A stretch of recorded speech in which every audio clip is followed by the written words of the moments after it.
सभासदों, माननीय अध्यक्ष जी,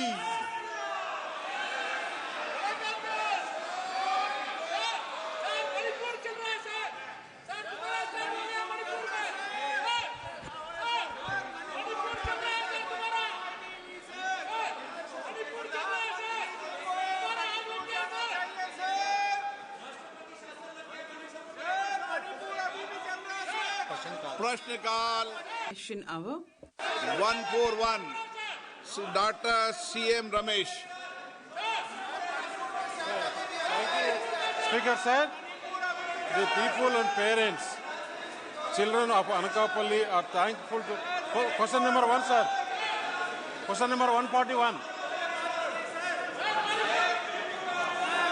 माननीय Honorable Minister. Thank you, Speaker sir. Honorable Member. The people, parents and children of Anakapalli are thankful to Honorable Prime Minister Narendra Modi ji and Honorable Education Minister for selecting 35 schools as Pradhan Mantri Schools for Raising India. Sir, the Honorable Minister is aware that state government has recommended 82 schools, 31 schools under the phase 1 and 51 schools under the phase 2. But the ministry has approved only 35 schools, 24 schools in phase 1, 11 schools are phase 2.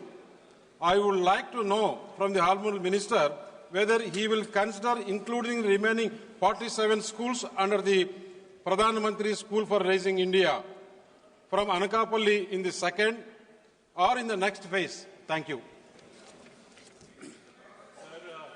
As per scheme, a total of 14,500 schools are given the recognition of PM Shri.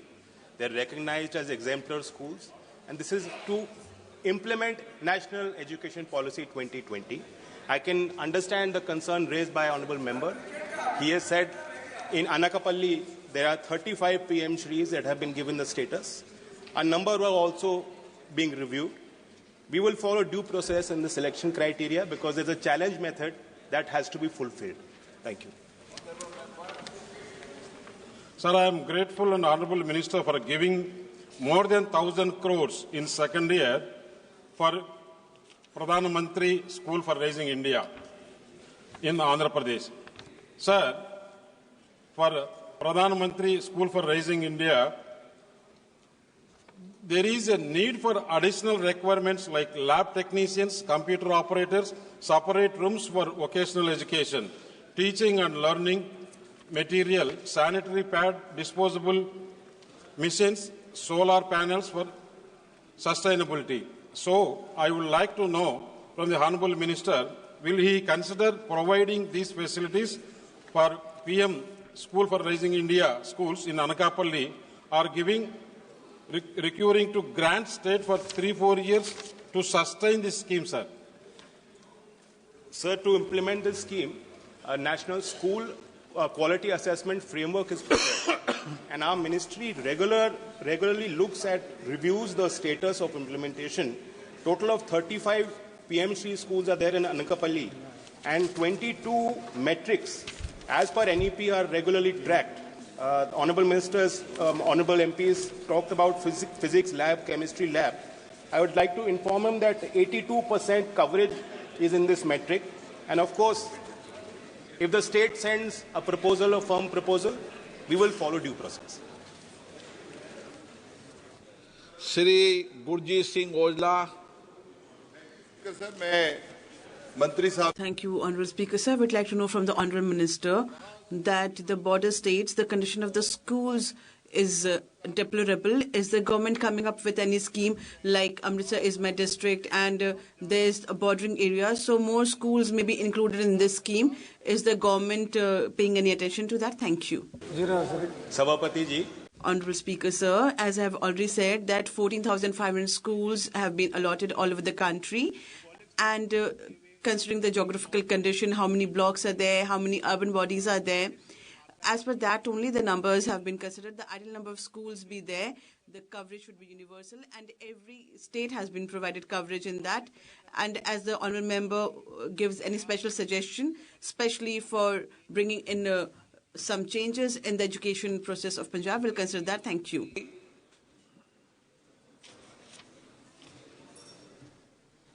Thank you, Speaker, sir. I would like to ask the Honourable Minister, during the financial year 23-24, about 212 crores was sanctioned, but only 50% was released. And 24-25, about 420 crores were sanctioned and 21% was released. This is because the state government, the guideline shows that the state government, it is their duty to transfer to the accounts, both the state share and central share, but that did not happen with the previous government, sir. This has impacted the implementation of PM Shri in our state of Andhra Pradesh. I would like to ask the Honourable Minister, what are the steps taken for the smooth implementation of PM Shri in our state of Andhra Pradesh to protect the students? Sir. Thank you. A total of 855 PM Shri schools have been recognized in the state of Andhra Pradesh. Honourable member has spoken about the pace of expenditure as per financial guidelines. Andhra Pradesh in year 24-25, total of 177 crores almost has been released. That's the center share that I'm talking about. Thank you. T. Sumati ji, Dr. T. Sumati. Thank you very much, Speaker, sir. Sir, around 2,000 crores originally meant for Tamil Nadu for PM Shri have been diverted to other states due to the state's opposition to NEP 2020.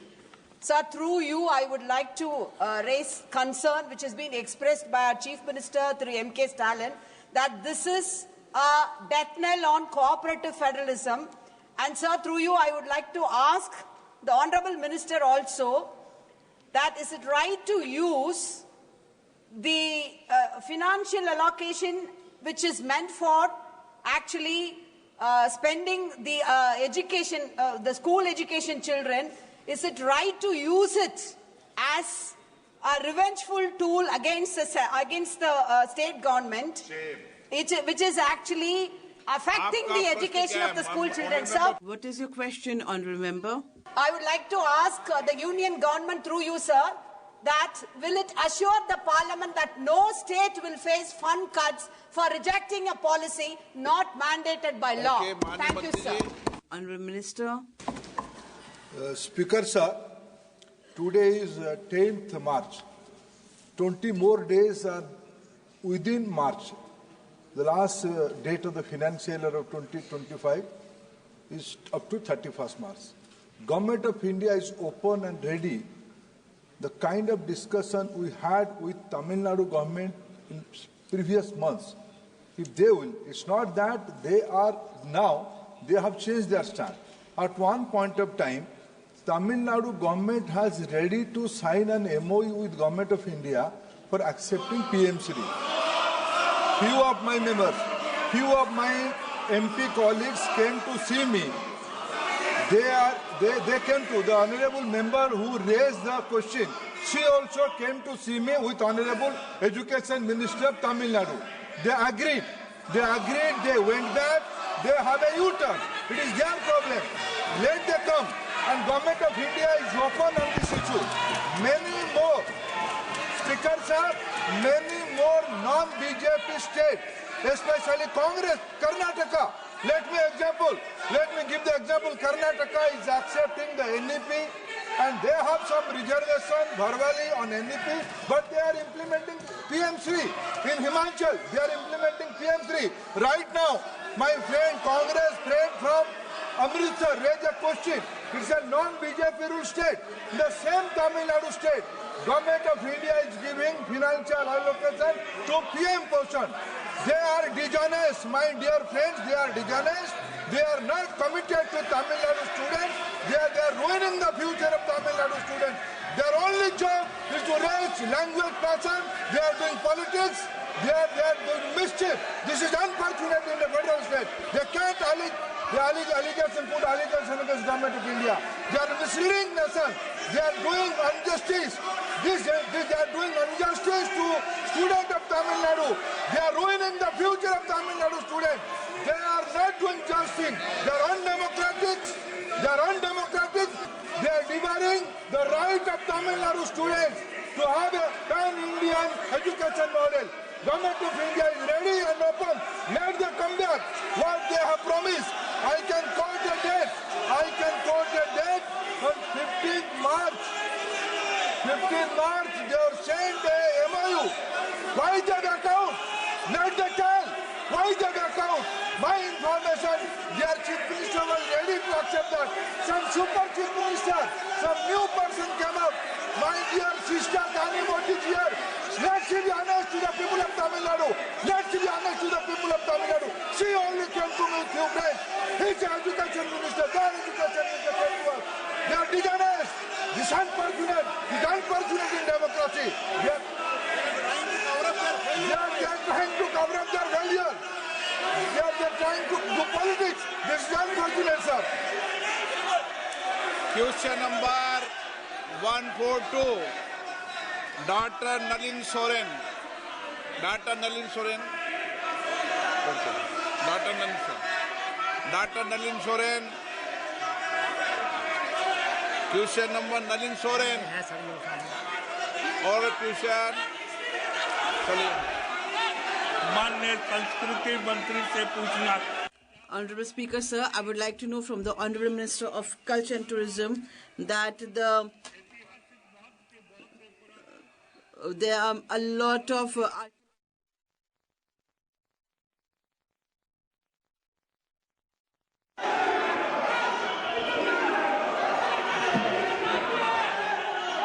Honorable member, please. माननीय अध्यक्ष महोदय, माननीय सदस्य ने मैं धन्यवाद करना चाहता हूं कि उन्होंने देश के ऐतिहासिक महत्व की धरोहरों के संरक्षण को लेकर के ये महत्वपूर्ण प्रश्न आप सुनिए, सदन के पटल पर देश के संज्ञान में लाने के लिए रखा है। आपके माननीय सदस्य को मैं प्रश्न बोलने का मौका दिया, आप मंत्री जी का जवाब सुनो, लेकिन ये तरीका ठीक नहीं है आपका कि आप पीठ इच्छी करके मंत्री जी से नीचे सदन पे जवाब तलब करो। ऐसा नहीं कर सकते आप, ये गलत परंपरा है, ये गलत संसद की मर्यादाओं को उल्लंघन मत कीजिए। आप इस तरीके का ये आपका तरीका रवैया उचित नहीं है। प्लीज जाइए अपनी अपनी सीट पर, प्रश्नकाल सुनिए तो जाइए अपनी सीट पर। नो, चलिए। माननीय सभापति महोदय, मैं सदन के देश की ओर से धन्यवाद ज्ञापित करना चाहता हूं माननीय सदस्य का कि उन्होंने इतने महत्वपूर्ण विषय पर प्रश्न और आपने जो तरीका रखा है ना, वो तरीका आप अगर अपनाएंगे तो मुझे कार्रवाई करनी पड़ेगी इधर करके, ठीक नहीं है ये। जो भारत सरकार के संस्कृति मंत्रालय का उपक्रम है, आजादी के पहले से 1871 में जब इसकी स्थापना हुई उससे तब से लेकर के अब तक निरंतर ऐसे महत्वपूर्ण स्थानों के संरक्षण के लिए, उनके रखरखाव के लिए आर्कियोलॉजिकल एक्सप्लोरेशंस एंड एक्सकेवेशंस के लिए निरंतर काम करता है। अभी देश में 3698 से इतनी साइट्स हैं जो एएसआई के अंतर्गत आती है और एएसआई लगातार ऐसी सारी ऐतिहासिक मूल्य की धरोहरों के संरक्षण के लिए निरंतर काम कर रहे हैं। माननीय अध्यक्ष महोदय, archaeological survey of India in 3698 धरोहरों के संरक्षण के साथ साथ में ऐसे संभावित स्थान जहां हमारे ऐतिहासिक या प्रागैतिहासिक महत्व के स्थानों को आइडेंटिफाई किया जा सकता है, खोजा जा सकता है, जिससे हमारे ऐतिहासिक विरासत और उसकी कंटिन्यूटी पर और अधिक प्रामाणिक रूप से बात की जा सके। ऐसे एक्सकेवेशंस एंड एक्सप्लोरेशंस निरंतर करता है। इसके साथ साथ में मॉन्यूमेंट्स, टेम्पल्स और बिल्डिंग्स का सर्वे करना, एपिग्राफिक रिसर्च करना, आर्कियोलॉजी की ट्रेनिंग प्रदान करना, ऐसी इंपॉर्टेंट साइट्स में म्यूजियम्स की स्थापना करना और उनके साथ साथ में वर्ल्ड हेरिटेज लिस्ट में साइट्स को इंक्लूड कराने के लिए डॉजर्स बना करके ऐसी साइट्स को बनाने के लिए, एनलिस्ट कराने के लिए, उनको एनक्रिप्ट कराने के लिए सारी व्यवस्थाओं को सुनिश्चित करना, इन सब विषयों पर निरंतर काम करते हैं। माननीय सदस्य ने जो प्रश्न किया है, निरंतर भारत सरकार के द्वारा उपलब्ध कराई गई राशि और बजटीय प्रावधान के अतिरिक्त वो एडॉप्ट हेरिटेज इस नीति के तहत भी प्राइवेट पब्लिक पार्टनरशिप में भी हमारे ऐसे सारे ऐतिहासिक महत्व की धरोहरों के संरक्षण के लिए आर्कियोलॉजिकल सर्वे ऑफ इंडिया के माध्यम से भारत सरकार काम करती है। और इसके साथ साथ में राज्य सरकारें भी अपने अपने यहाँ पर जो चिन्हित धरोहरें हैं, जो स्टेट आर्कियोलॉजी डिपार्टमेंट की लिस्ट में आती हैं, उन सब के संरक्षण के लिए राज्य सरकारें अपने स्तर पर प्रयास करती हैं। महोदय, झारखंड राज्य के दुमका जिला मलूटी गांव में स्थित मलूटी मंदिर तालकोटा से 108 मंदिर बना हुआ है और उसका अभी 72 मंदिर शेष रह गया। क्या इस पर सरकार विचार रखती है उसको संरक्षण के लिए? माननीय सभापति महोदय, माननीय अध्यक्ष, माननीय सदस्य ने जो दुमका जिले के मंदिरों की चर्चा की है, झारखंड में आर्कियोलॉजिकल सर्वे ऑफ इंडिया 13 ऐसे मॉन्यूमेंट्स हैं जिनके संरक्षण के लिए काम कर रही है। दुमका के मंदिरों के लिए किसी भी तरह का ऐसा कोई प्रस्ताव अभी वर्तमान में विचाराधीन नहीं।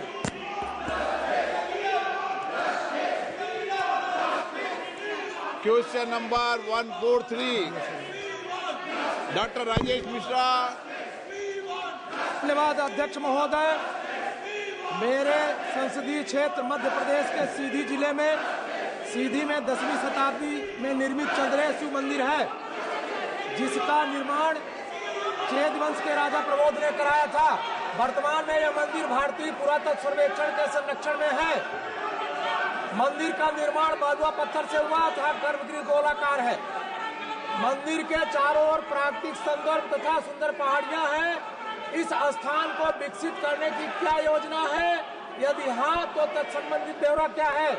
और मेरे ही जिले में बीरबल की जन्मस्थली तथा साधन स्थली घोघरा स्थान में है, जो अकबर के नवरत्नों में से एक थे। इस स्थान को भारतीय पुरातत्व सर्वेक्षण में शामिल कर विकसित करने की योजना क्या है? अगर है तो तत्संबंधी व्यवहार। मेरे ही क्षेत्र में माड़ा में प्राचीन गुफाएं हैं, जो अभी मध्य प्रदेश के पुरातत्व सर्वेक्षण के संरक्षण में है। माड़ा की गुफाओं को भारतीय पुरातत्व सर्वेक्षण में शामिल कर संरक्षित व विकसित करने की योजना है। यदि हाँ, तो तत्संबंधी ब्यौरा क्या है? यदि नहीं तो कारण बताया जाए। जी धन्यवाद। माननीय अध्यक्ष महोदय, आपने प्रश्न संख्या 143 के संदर्भ में अभी 143 बाद में लेंगे। अच्छा, इसी को ले रहे। माननीय सभापति महोदय, प्रश्न संख्या 142 के संदर्भ में सप्लीमेंट्री क्वेश्चन पूछने में माननीय सदस्य ने अपने क्षेत्र में स्थित इस तरह के प्राचीन प्रागैतिहासिक मंदिरों के उनका लिस्ट में नाम था। मेरी तरफ से गलती हो गई थी, इसलिए उनका नाम लिस्ट में था। इसलिए माननीय धन्यवाद। माननीय अध्यक्ष महोदय, माननीय सदस्य ने अपने क्षेत्र में स्थित मंदिरों और अन्य पुरासंपदाओं के आर्कियोलॉजिकल सर्वे ऑफ इंडिया के माध्यम से संरक्षण किए जाने की योजना पर प्रश्न किया है। मैं माननीय सदस्य के संज्ञान के लिए निवेदन करना चाहता हूं कि किसी भी ऐसी ऐतिहासिक महत्व की संपदा को या किसी मंदिर को, ऐसी धरोहर को आर्कियोलॉजिकल सर्वे ऑफ इंडिया की सूची में सूचीबद्ध होने के बाद में ही उसके ऊपर आर्कियोलॉजिकल सर्वे ऑफ इंडिया संरक्षण का काम करती है।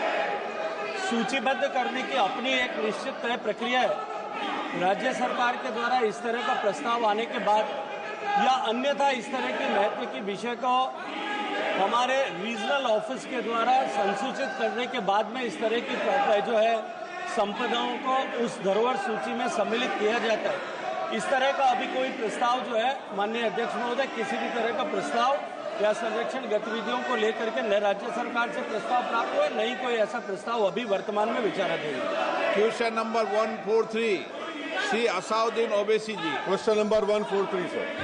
माननीय मंत्री जी। अध्यक्ष महोदय, उत्तर सदन के पटल पर रखा है।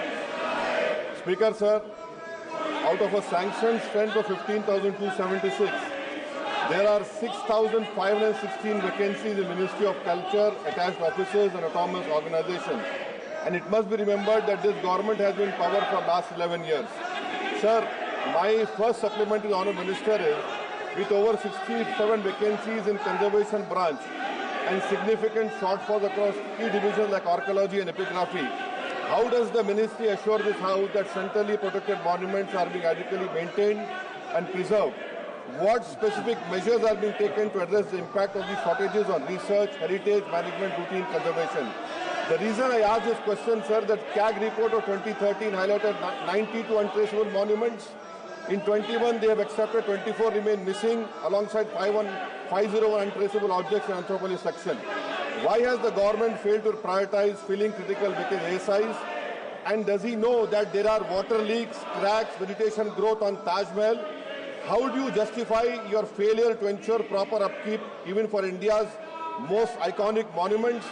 And does he have the manpower in ASI to protect Taj Mahal and the beautiful Charminar? माननीय अध्यक्ष महोदय, सामान्य सदस्य ने जो प्रश्न किया है थोड़ा विस्तृत, उन्होंने 5-6 तरह के विषयों को एक साथ में छूने की प्रश्न करने की कोशिश की है। मैं माननीय सदस्य के संज्ञान में लाने के लिए और आपके माध्यम से पूरे राष्ट्र के संज्ञान में लाने के लिए निवेदन करना चाहता हूं।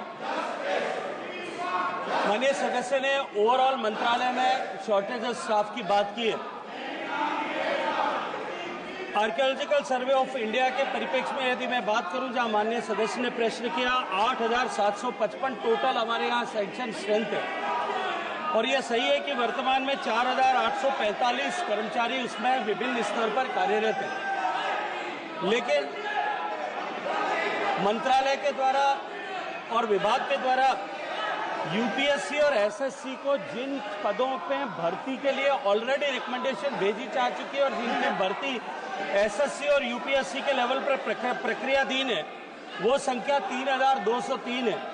और इसके अतिरिक्त 317 पद पेंशन के माध्यम से जो भरे जाने हैं, उनकी प्रक्रिया भी विभाग में चल रही है। इसके अतिरिक्त लगभग 300 के आसपास ऐसे पद होते हैं जिनको एसएससी और यूपीएससी को संसूचित करने की प्रक्रिया अभी चल रही है। तो कुल मिलाकर के जो 8,755 पद हैं, उनमें से 8,500 से ज्यादा पदों पे या तो भर्ती है या उनको भर्ती करना प्रक्रियाधीन है। और मैं माननीय सदस्य के ने जो प्रश्न किया है कि कंजर्वेशन ब्रांच को लेकर के जो उन्होंने प्रश्न किया है, उसमें भी 831 पदों में से 270 पद फील्ड है। 561 वैकेंसीज के अगेंस्ट में 490 वैकेंसीज ऑलरेडी जो है यूपीएससी और एसएससी पे विचाराधीन है।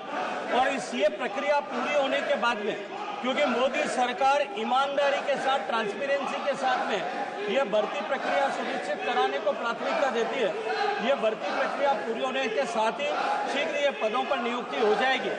माननीय सदस्य ने दूसरी चिंता व्यक्त करते हुए कहा है, ये मैं सदस्य के संज्ञान के लिए निवेदन करना चाहता हूँ, जो अधिकांश पद खाली हैं 3,200 के, उसमें अधिकांश पद एमटीएस के खाली हैं। और एमटीएस पोजीशन पर इस तरह का काम इम्पैक्ट न हो, उसको लेकर के हमें कॉन्ट्रैक्चुअल लेबर जो है उसमें अपॉइंट किया हुआ है।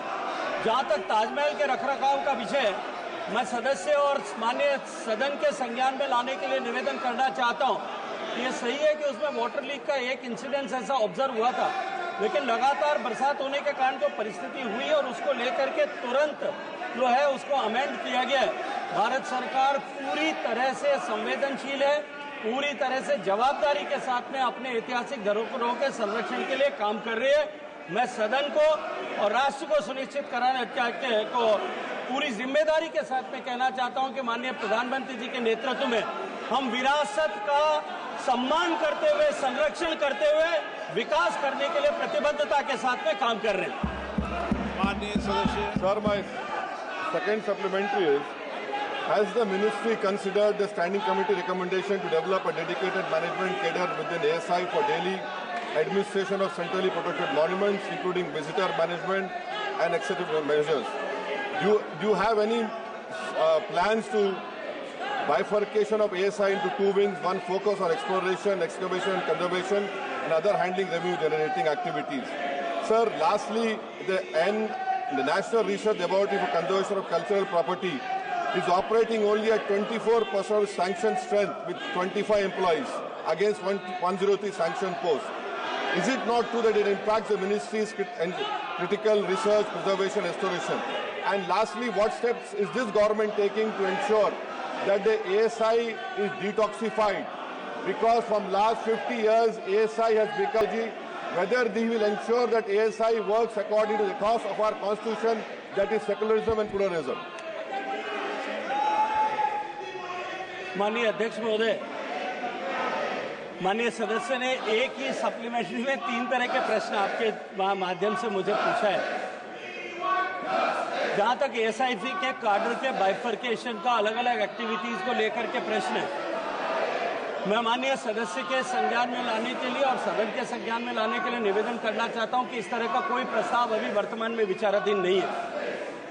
जहां तक माननीय सदस्य ने किसी एक पर्टिकुलर विभाग में वैकेंसीज को लेकर के प्रश्न किया है, मैंने अपने पहले पूरक प्रश्न के उत्तर में निवेदन किया है कि भर्ती प्रक्रियाधीन है और इन सारी वैकेंसीज के अगेंस्ट में, लगभग सब वैकेंसीज के अगेंस्ट में हम यूपीएससी और एसएससी को जहां जिसकी हमारे जो है वैकेंसीज भरी जानी है, उस संस्था को हमने ऑलरेडी उसको रिपोर्ट किया, उस पर कार्रवाई चालू है। माननीय सदस्य ने तीसरी चिंता जो है पिछले 50 साल के कालखंड की व्यक्त की है। मैं ये कहना चाहता हूं कि 50 साल के बारे में मैं टिप्पणी नहीं कर सकता, लेकिन पिछले 10 साल और 8 महीने से नरेंद्र मोदी जी के नेतृत्व में सरकार काम कर रही है और वो सरकार सबका साथ, सबका विकास, सबका विश्वास और सबका प्रयास, इस विचारधारा के साथ में काम करती है। कुछ लोग ऐसे हैं माननीय अध्यक्ष महोदय, जिन लोगों को शायद पहले कभी कोई प्रिविलेजेस मिला करते थे और उनको किसी जो है पूजा पद्धति के आधार पे जो प्रिविलेजेस मिलते थे या वोट बैंक की ताकत के आधार पे जो प्रिविलेजेस मिलते थे, शायद वो अब समानता की कैटेगरी में ब्रैकेट में आने के कारण से वो प्रिविलेजेस जब से मिलना बंद हुए, शायद हो सकता है इस तरह का विचार किसी के मन में आता होगा। लेकिन भारत सरकार पूरी निष्पक्षता के साथ में माननीय नरेंद्र मोदी जी के नेतृत्व में सबके विकास और सबको साथ लेकर के और जो है एक टीम इंडिया के रूप में कोऑपरेटिव फेडरलिज्म के नारे के आधार पर काम करती है। माननीय सदस्यगण, मैं पुनः आपसे आग्रह करूंगा, प्रश्नकाल सदन का सबसे महत्वपूर्ण समय होता है। मैं माननीय सदस्यों को आग्रह करता हूं अपनी सीट पर जाकर विराजें, सदन को चलने दें। सदन आपका है, अच्छे उत्साह और रंग में सदन शुरू हुआ है। जाइए, अपनी अपनी सीट पर जाइए। कोई बात है तो आप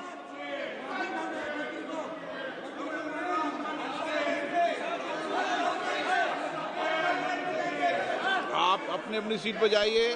बोलने का मौका देंगे नहीं। सदन की कार्रवाई आज 12 बजे तक के लिए स्थगित की जाती है।